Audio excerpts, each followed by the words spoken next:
Welcome to the DigiMetaverse Show. I'm your host, Cooper Daniels, and this is your entry into the future of technology.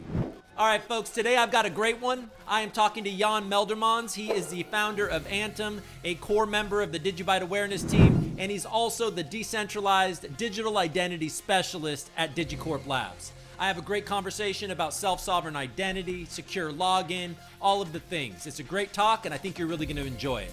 But before we do that, let's have some fun and dive in. It has been a hell of a couple of weeks. This isn't exactly an investment show, but it's impossible to talk about cryptocurrency, blockchain, and the metaverse and not acknowledge some of the crazy stuff that has been happening this week.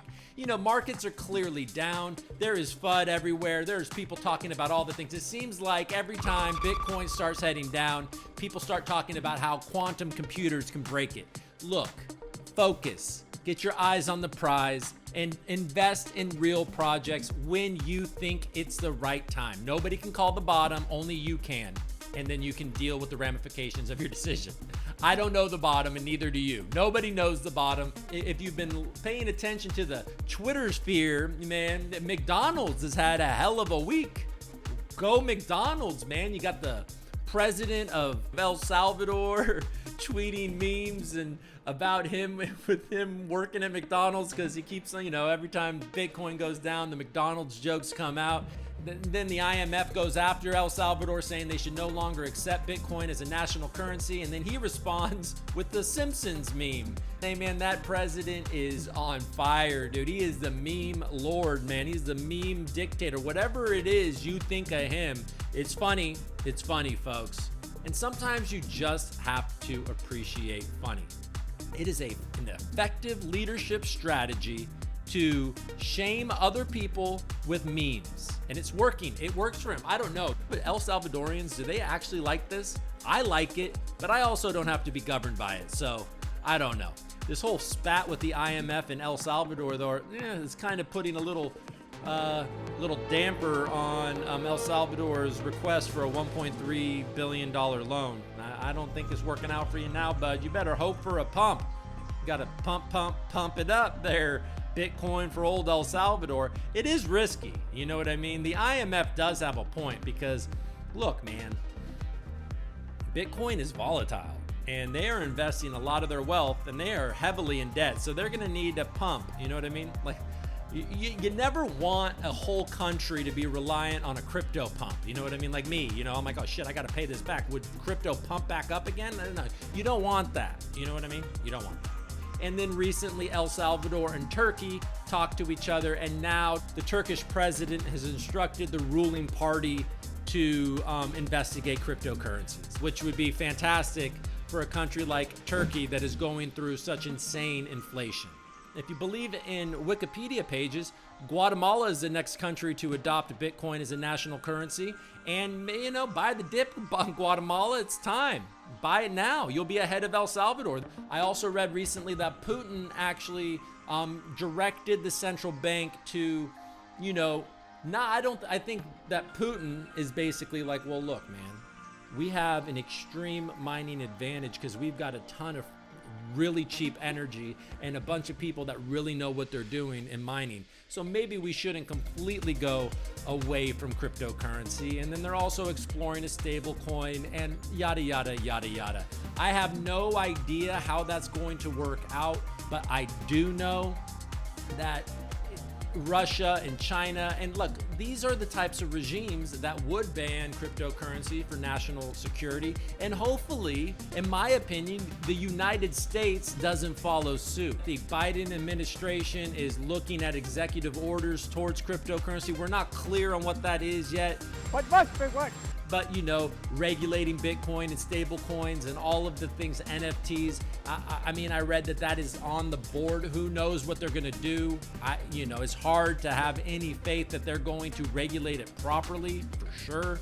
Any politician, it seems impossible, but my hope is that it's reasonable and it doesn't follow suit with authoritarian leaders and communist leaders and all of the things, and it's more in line with the values of the United States, free enterprise and innovation. What do you guys think? Hey, what do you guys think of that?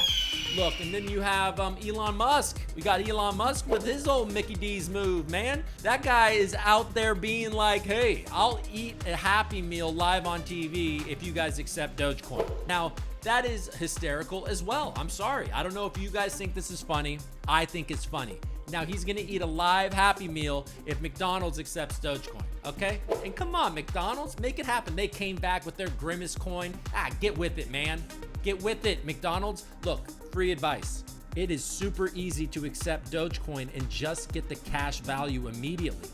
If you just integrate something like Flexa, it is free basically for you to do that. You actually would save money probably on credit card transaction fees. You can accept all the different cryptocurrencies. You can say, we accept Dogecoin, Elon, and then have them eat your Happy Meal, and then come up with a little dog toy that looks like the Doge toy. You will have 47-year-old men lined up around the block ordering 114 of these Happy Meals. It'll be the most successful you have been in many, many years. Easy, free advice from Cooper Daniels at the DigiMetaverse Show. Look, so like I said, the market's dipping, right? It's the interest rates are going up, inflation, all of this stuff, man. I don't, we can talk until we're blue in the face, red in the face, whatever color you want to be in the face. But what my point is, the US policy, coronavirus, lockdowns, all of the ramifications of what has happened in our world over the past couple of years.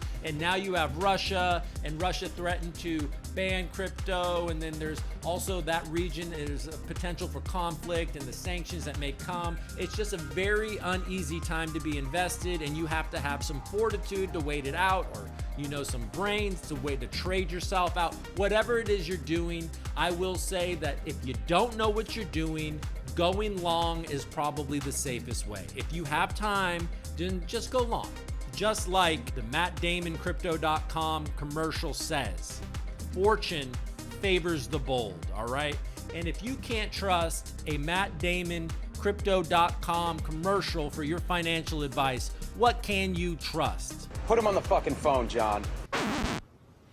Sorry, Jason warned me. And lastly, in the news, look, our favorite company, our favorite guy, Mark Zuckerberg and Facebook, is finally liquidating and giving up on DM, the stable coin. That is no longer a thing. They're trying to recover anything from that project. That didn't work. And look, they're kind of, I don't know, man. Facebook, you're losing your reputation there, and hopefully Meta works out for you, because you're trying to centralize something that is based truly in decentralization. I don't know how it's going to work out for you. There's just a lot of potential to provide privacy and self-sovereignty and owning your own data and being able to monetize the way we live in this world, okay? And that's what this episode is focused on. This is what I talk with Jan about, and he is a lot of fun to talk to about it. He's a very, very smart, very kind guy. I had a great time talking to him. I think you're gonna enjoy it. So without further ado, let's just hop in and talk to Jan Muyldermans, the digital identity specialist at DigiCorp Labs. 3, 2, 1. All right, so here I am with Jan Muyldermans. He is the founder of Anthem and a current team member of DigiCorp Labs. How you doing, Jan? I'm fine. Yeah, I'm glad to hear, and it's an honor to be here. So thank you for that. Well, it's an honor for me too. I've been talking about Digibyte for a while now. I mean, I think it's been about a year that I've been talking about Digibyte, and you've always been a constant presence. You're a core team member of the Digibyte Awareness Team. Some of your solutions have been built on the Digibyte blockchain. So, I'm really excited to be talking to you and learn more about you. So maybe we can start with, how you got to blockchain technology, cryptocurrency, and the Digibyte blockchain. Yeah, actually, I think a few years ago, when I started, like the most people, I think it was buying some Bitcoin. Yeah, me too. Not the full Bitcoin, of course, because at that time, but just we bought some Bitcoin, we bought some Ethereum and whatever. And then I came across Digibyte. I bought some Digibyte also, of course. And then I was looking into their development, what they did. And yeah, and I saw that they actually did some nice things. They helped Mm-hmm. Dogecoin, for instance. Mm-hmm. Otherwise, Dogecoin maybe wasn't alive anymore today, I think. Right. So they did with the 5 algorithms and so on. So yeah, it puts my like I said, it's my attention that I wanted to know more about Digibyte, of course, and yeah, and And that's so I it. was involved. Yeah, that's the ball was rolling, let us say, and Mm-hmm. yeah, it came across. It was a meeting with I think what's in Amsterdam. Mm-hmm. The first meeting in Amsterdam. I didn't know if you were there. Did you know about this? But I think it's in 2018 or yeah, 2018. I've seen it. I've seen that It on was the YouTube. first. Yeah. It was the first. Yeah, it was the first big meetup or the second one. And then I met Rudy Bauman and the Mm-hmm. other teammates, and yeah, we get in touch. And yeah, before that, we did some. Yeah, we tried to use Digi-ID, of course, and we Mm-hmm. in our products with Anthem, because before that we were busy with creating something with a digital identity, but it was Mm-hmm. not blockchain based, Mm-hmm. blockchain technology based, would better to say. Um, yeah, and then we saw this opportunity that a digital identity must be protected with a good and yeah secure way, and not with a Yeah. username and a password itself, because that's yeah it's not good, of course. Yeah. I Um, mean, I've noticed this just hearing you saying that, back, so many years ago, you were thinking about digital identity. And, it seems like a lot of you guys, and Digibyte included, have been early on a lot of things, like even DigiCorp Labs with the Metaverse, and seeing this over a year ago, and been working on this for over a year. You're saying that you were thinking about digital identity before, it wasn't blockchain based. I mean, I find that really intriguing. And obviously this is so important now with all the talk about, self-sovereign identity and everything like that. So, okay, so you actually incorporated Digi-ID. So maybe for yeah. anybody out there that doesn't know what Digi-ID is, maybe you can let everybody know what that is. Yeah, Digi-ID is actually an authentication system that is using the blockchain wallet technology. It doesn't Mm-hmm. use the blockchain as such. It's very important to know that some people or most people think that that authentication process is related to the blockchain itself, but that is not true. It's using the blockchain wallet, and that's very important because that is decentralized. Right. Everyone has his own wallet, so Yep. they have their own identity on their own wallet, and that's Right. it. And that's very important. It's not stored on servers or whatever. It's just your identity, and that's what you need to protect. That's Right. why it's so important that you use this kind of technology. Yeah, and so then you took Digi-ID, and then you came up with an idea for Anthem ID, which built on the technology of Yeah, Digi-ID, correct? yeah, And so yeah. what was the Yeah. difference there? Like what happened? What was the The first, evolution from yeah, Digi? the first thing that we did is Mhm. actually, yeah, we had in the first edition that we did without blockchain technology or whatever. It's Mhm. just an identity that you can use on the internet, on websites or whatever, without authentication part of the blockchain, but it's just using a username and password, and it gives you information about yourself that is stored on a central server. But Got it. that was the first thing, of course. But Yeah. the good thing was there in the beginning that you control what you let us say, for instance, that there is a website that would use the Anthem ID in the past. Mhm. You, as an owner of your identity, could say, okay, you can have my username, you can have my address, where I live, Mhm. whatever, and you can at any moment in time you can say, okay, you don't have this information anymore. It's just linked to your identity. Right. Then, as we move on, we saw this opportunity, and we saw this that centralized system in this thing is not good. Of course, you need to decentralize this, put Mhm. it on the wallet so that you are the identity, and then that's what we are gonna do with DigiCorp. Is that the self-sovereign identity? Is that Mm. all those information is not stored on a central server, but it's stored Mhm. on your digital wallet. That's it. Right. So there you go. So instead of me having to scan my driver's license or send a copy of my bank statement or whatever it is, and then just give that to a company to do whatever they're going to do and expose it to hackers and everything, in my wallet I can have that type of information and I can share that with the site to use it. And then immediately when I don't want to share that with them anymore, I can cancel that and they don't have access to it anymore. Yeah, you can revoke it. Yeah, You let can us say. revoke Yeah. it. I mean, Yeah. there we go. Yeah. That's amazing. And so, okay, so then let me get a bigger picture or get a wider picture of how I understand that as an individual. So what are different solutions that this provides to corporations, and like how is a corporation going to be able to use this technology in a way that's advantageous to them? In the first, actually in the first phase, actually that's now they are using, for instance, the Office 365 or the Microsoft account that is related to the Microsoft Azure environment or related to the Office 365 environment or whatever. And that's centralized, of course. Right. But in the first thing, what we want to do with DigiCorp is actually add an extra layer to that already existing identity on the Microsoft servers or whatever, just an extra layer to log in. So you have your credentials from Microsoft, fine, okay. Then we put this next layer above this that you need to scan QR code, for instance, and then you can enter your credentials so that you have two actually multi-factor authentication. But at the end, in essence, we would like to have the QR code, scan the QR code, and you're in, and no credentials from Microsoft anymore. It has been linked in the backend. But in the first phase, we need to do this, of course, because it's transition. Of course, you can do this in one phase. It's not possible. Right. So this is layers of authentication, which become important with a lot of people working from home.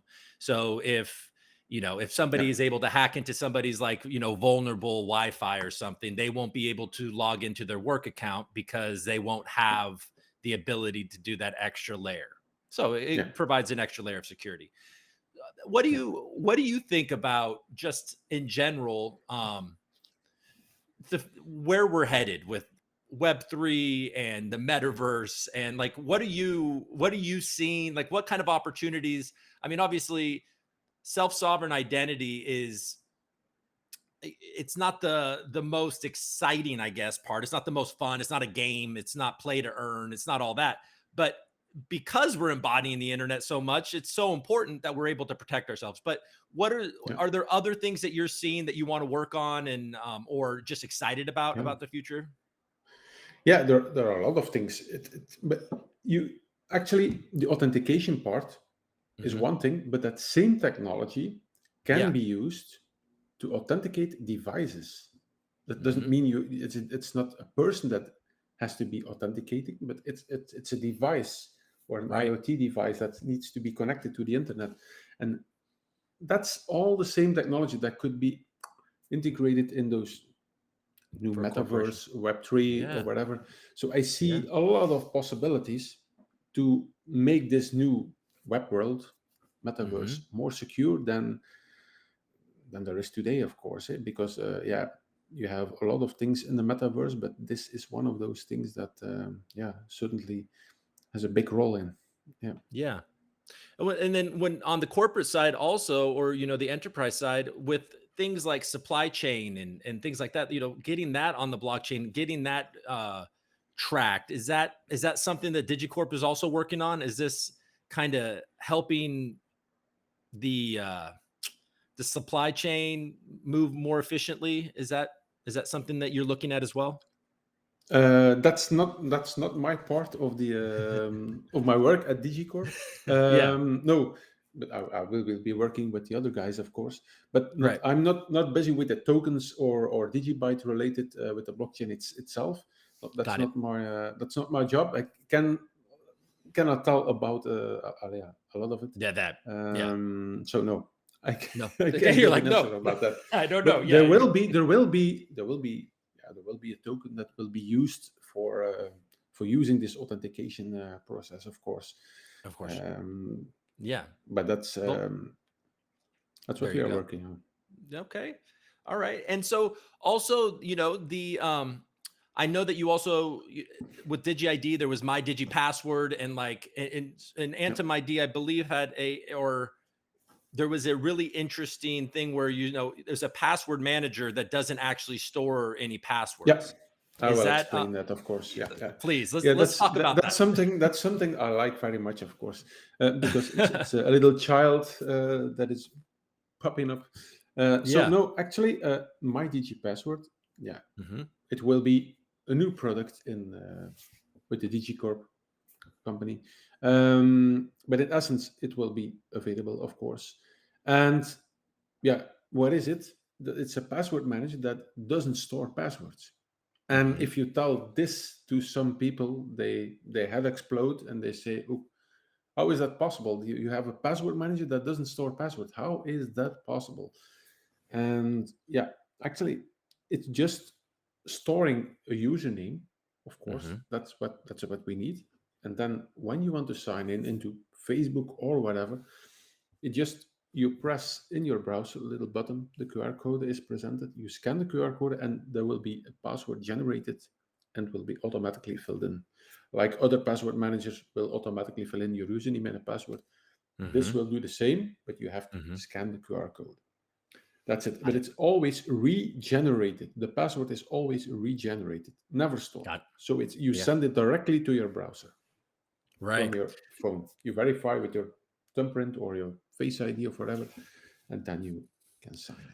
So, okay, so some people might say, okay, so you're using a browser which opens you up to security risk, but the fact that every single time you log in, it's a different thing. So it's like, okay, so you log into Facebook one time and you are able to do your thing, and then the next time you log in, it's a completely different password. No, no, no, no. The password are the same. No, no, no. It's Oh, that's no, no. sorry, sorry. It's actually what the browser, what you send to the browser is of course encrypted, and it will be Right. decrypted so that the transaction will always be different, of course. Got it. So a Got it. hacker the middleman cannot. It will be 99% safe. The Hmm. 1% you don't know, of course. You can never say it's 100% safe. You never can Right. say that. I will No. never say that. Yeah. But yeah, we reduce the risk of using this type of password manager. You can reduce the risk of password hacks with 95%, I think. So it's Yeah. very, very effective. And that's it. For each website, you need different password. For each website, Hmm. you need a unique password, and Hmm. unique for you and unique in the world. And if you do that, yeah, you reduce a lot of risks, because Right. how do people work now?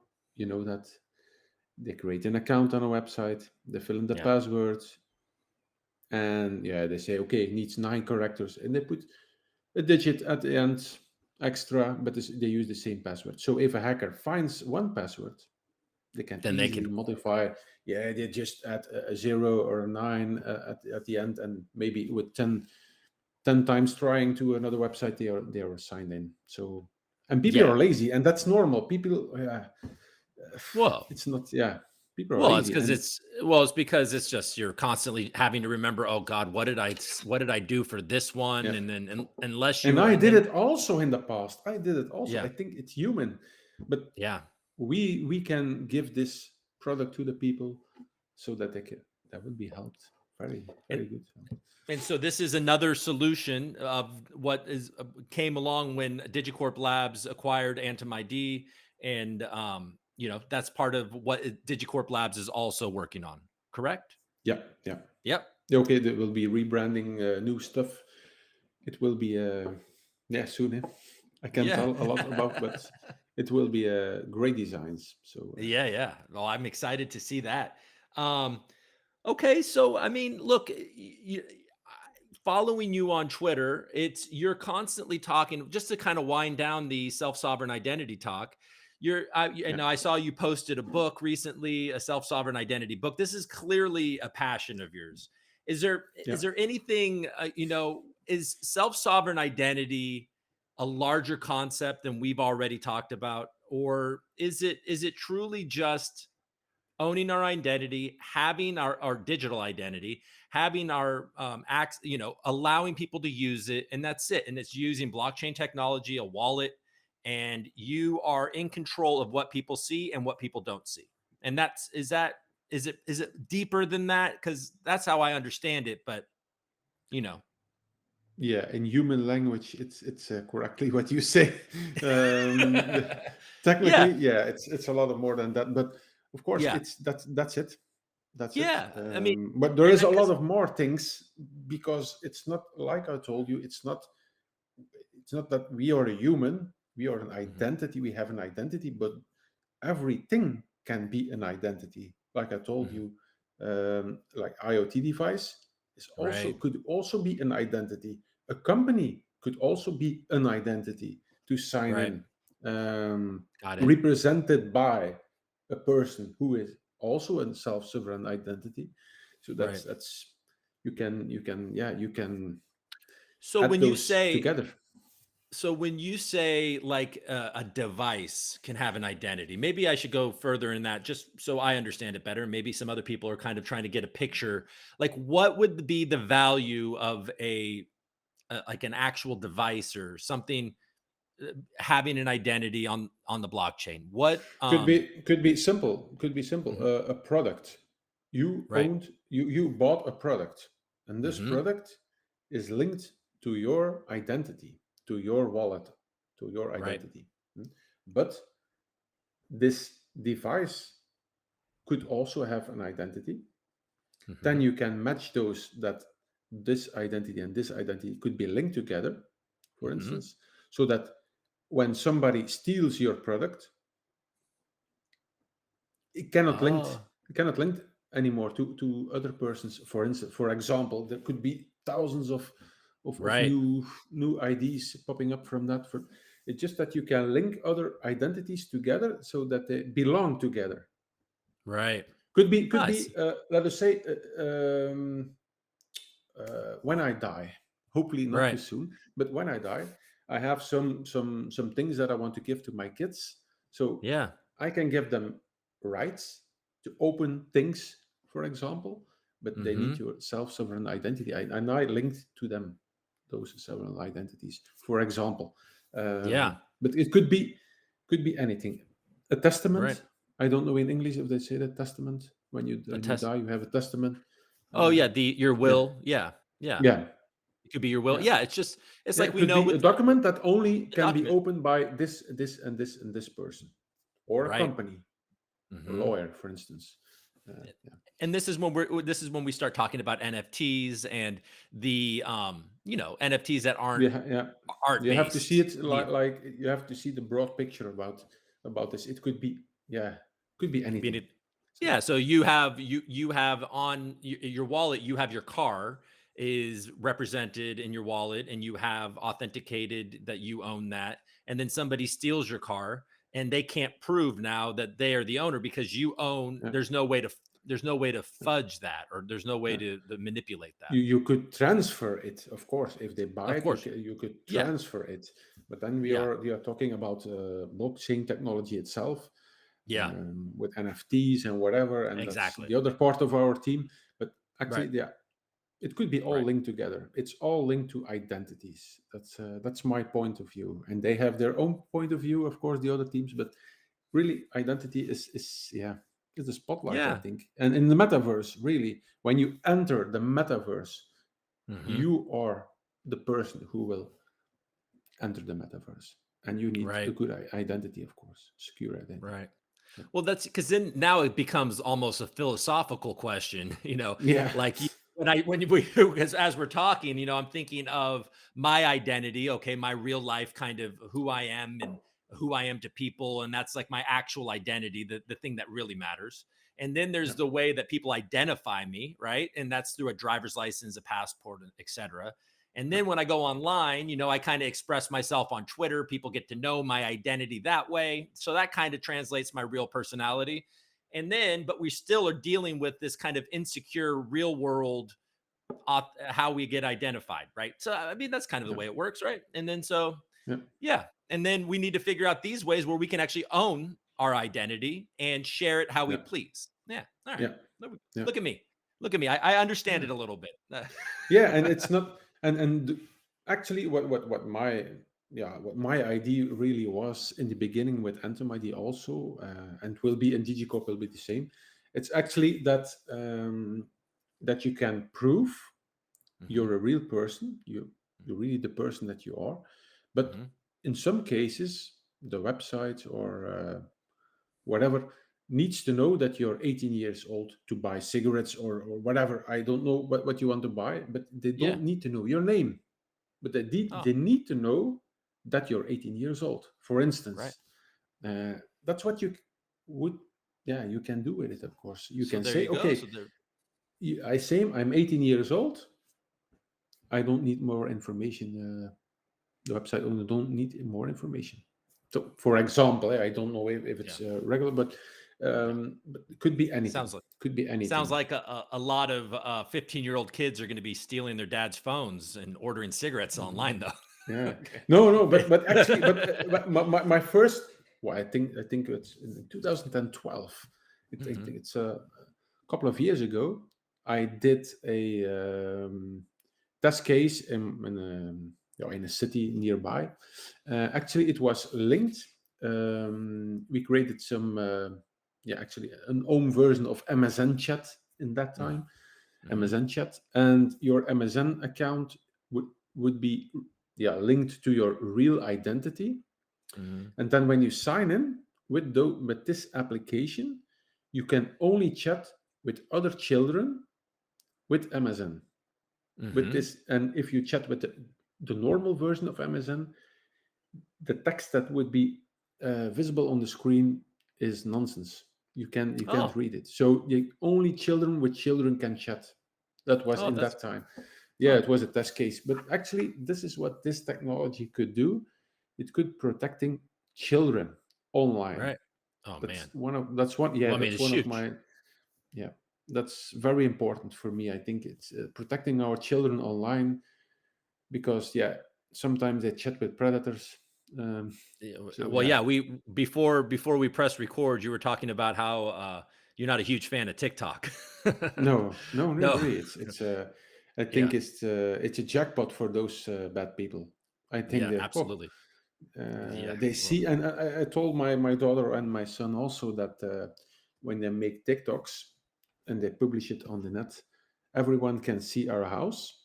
Maybe they can see how the house is how it's built, and where maybe something where people can sneak in or whatever. I don't know, but it's but that those little guys don't think twice, of course. No, it's I normal. know, and it's normal for that age. And I have a couple, and they're too young, obviously, for TikTok, but I do, to get things done, sometimes let them go on YouTube. And sometimes, we live in a smaller space, so I'm pretty aware of what they're watching. It's YouTube Kids, but still, sometimes I'll hear what they're saying, and I'm thinking, oh man, this is just going to get worse. Like, no, don't watch that person. I don't. So, I mean, solving these types of things, it sounds like this is something that you've been passionate about for a long time. I mean, 2012 is a decade ago, which surprises me a little bit, but it was 10 years ago. Jeez. Anyways, I think it was the last year that MSN even existed. I think it was. But see, the ID is always living, and since then, nothing has changed online. Nothing. So nothing.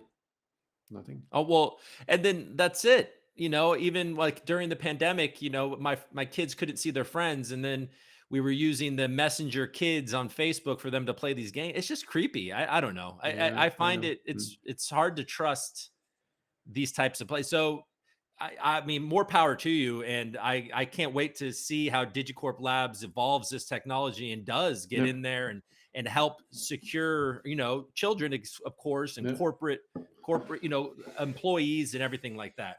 while we've been talking, I've been thinking, I just looked at, I didn't even, I've looked at this a couple of times. It comes up every once in a while.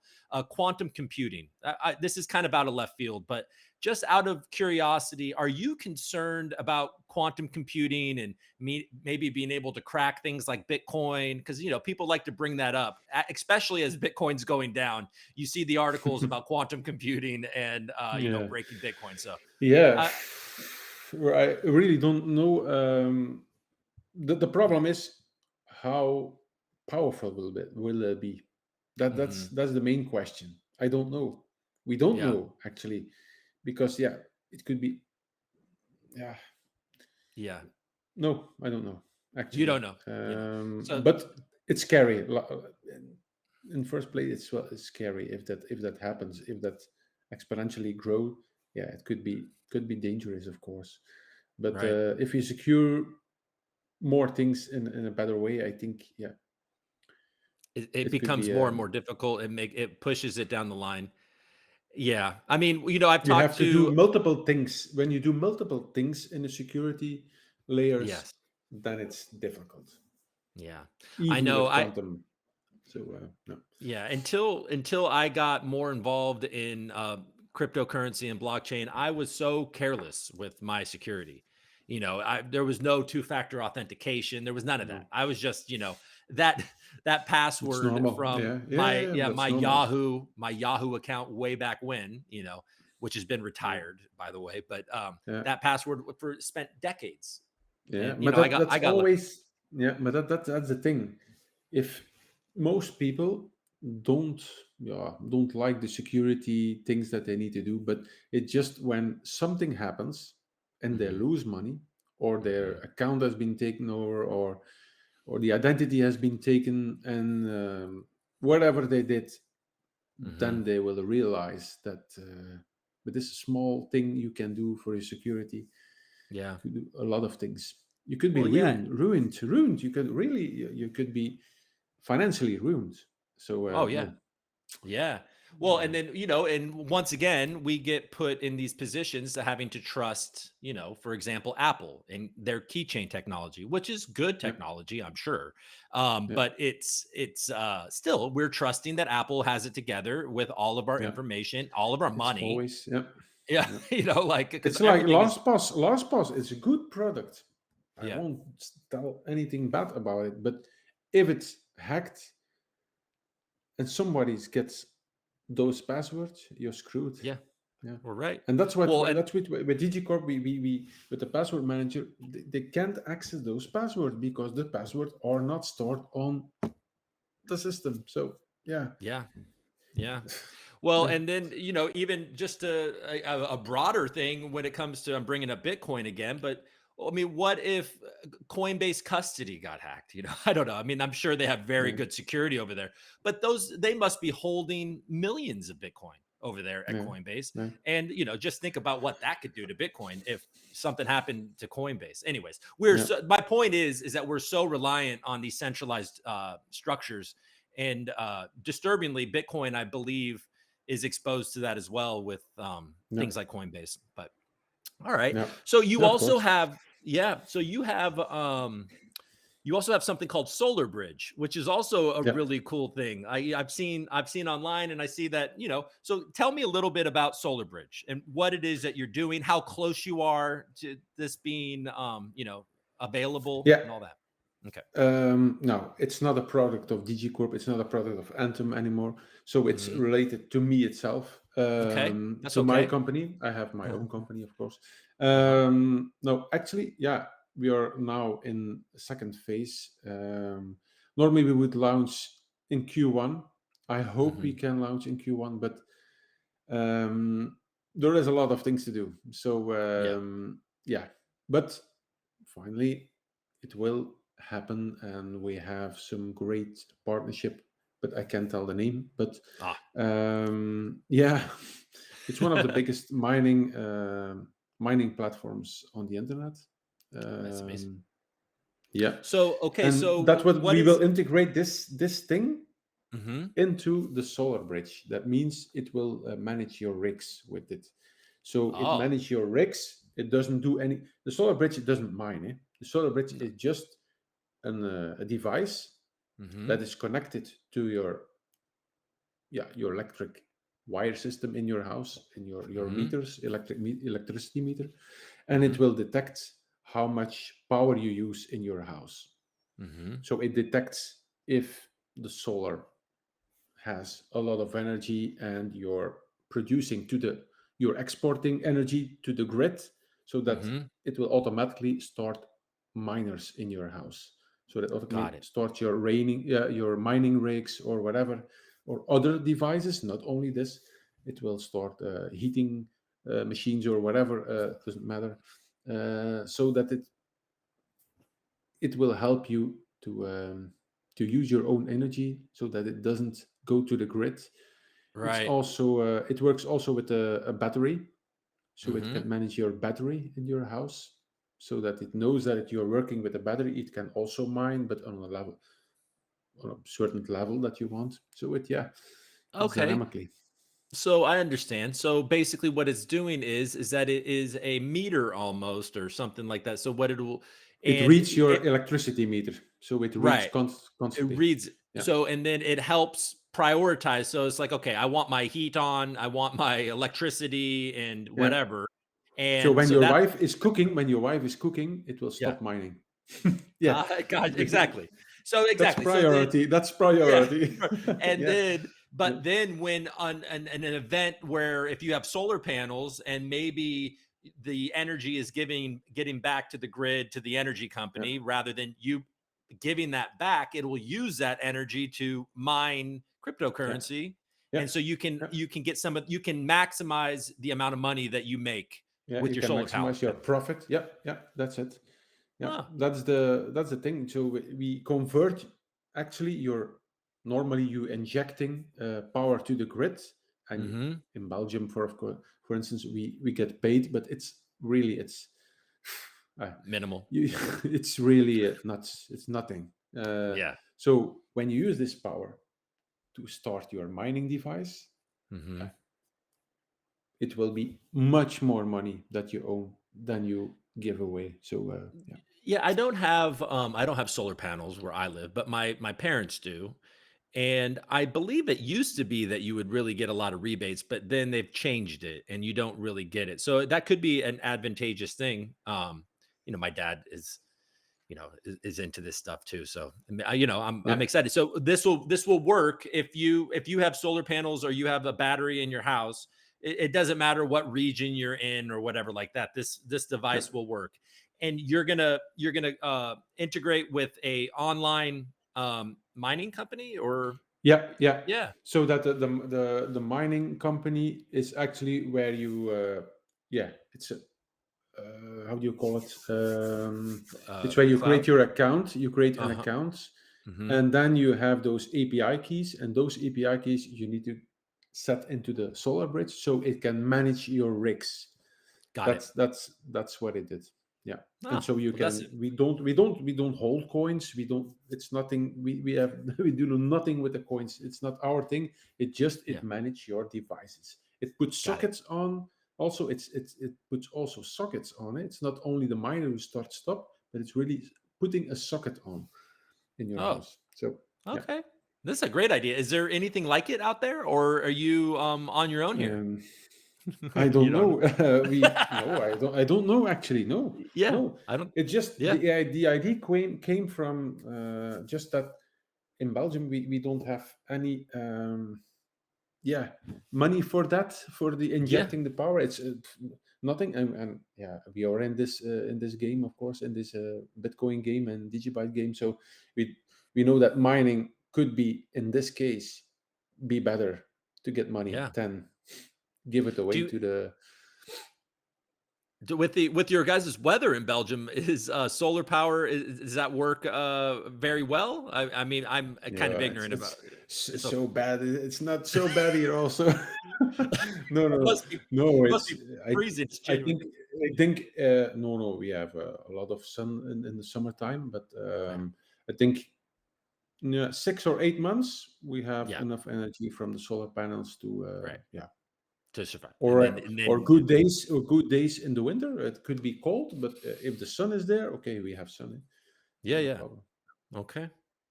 All right. Well, is there anything that you think that I missed here? I think we talked about it. We talked about Digibyte. We Maybe I talked about. have some screenshot from the new application.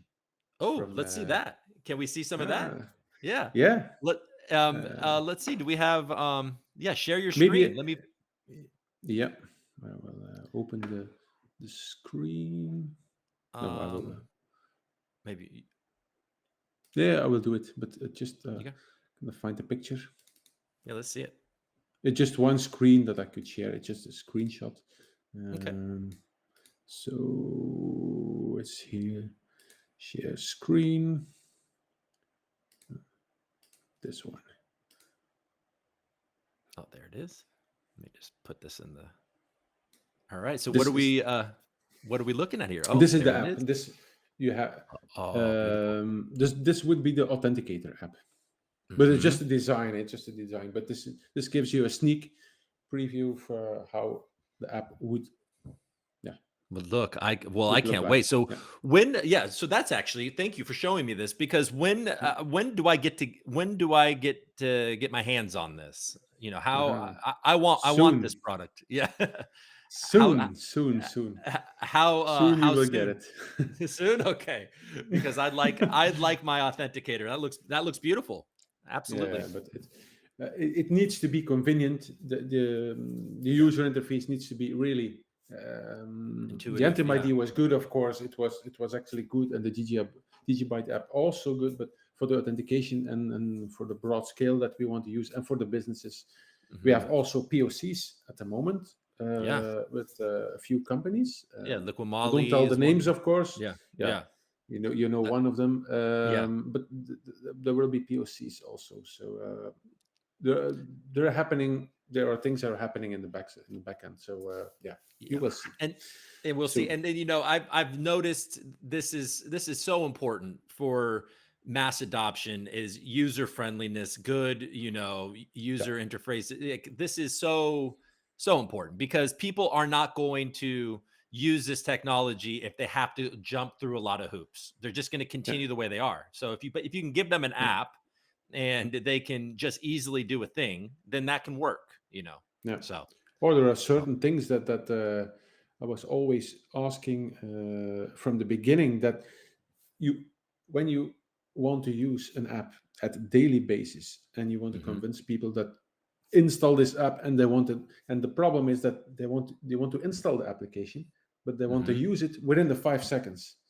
They don't Right. want to install the app and go through 20 questions and whatever. So Yeah. that's what we are working on with the new app, that you install and you can use it within 5 seconds. I think this is yeah, this is what Yeah. people need. This Of is what course, they they need need. to do things, Mhm. but you can avoid it, that they can use it directly. You can Right. do it afterwards also. But that's Yeah. some people who that some people that they install the application, and if they say, oh, all those questions, oh, And I'm done. not now, Yeah. and Exactly. then the app will disappear, and they don't use it. And And they'll if never you open it use again. it, yeah, that's it. When Yeah. you offer the solution and you can directly use it, then they will do afterwards, of course, because if they use it, yeah, they don't go back, of course. So yeah, Yeah, I mean, I think some people might think that that's a small thing, but it's not, because if you actually want people to use this stuff, you have to think of these things, because yeah, that is yeah, what's going to happen. Like when I open up an app and it's like, oh, I got to fill out all this stuff. Like, oh, I mean, when are we going to get to the point here? Like, whatever, mhm, I'll get back to it. And then you never do, unless you have to, but yeah, still, like, it's true. yeah. All right. Well, look, I mean, it was a pleasure meeting you. Thank you so much for coming on. And I'm excited about what you're building at DigiCorp Labs. I can't wait to, follow you with Solar Bridge, and hopefully you'll come back on and we can talk more about all of this as it becomes live. And Yeah, of course. I great. would think we have to do more meetings, of course, but you will see, step by Okay, step. But we are working very hard at DigiCorp, and yeah, great. you will All see. right. All right. Well, thank you, Jan, and until next time. All right. Okay, Okay. bye. See you later. Bye bye. right. I hope you guys enjoyed that. I had such a great time talking to Jan, and I learned a lot. Frankly, I learned a lot, and I hope you did too. So thank you, Jan, again for coming on. And yeah, everybody, if you like this video, hit the like button and subscribe. Follow us at the DigiMetaverse Show on Twitter. And all right, have a great rest of your week, and thank you for watching.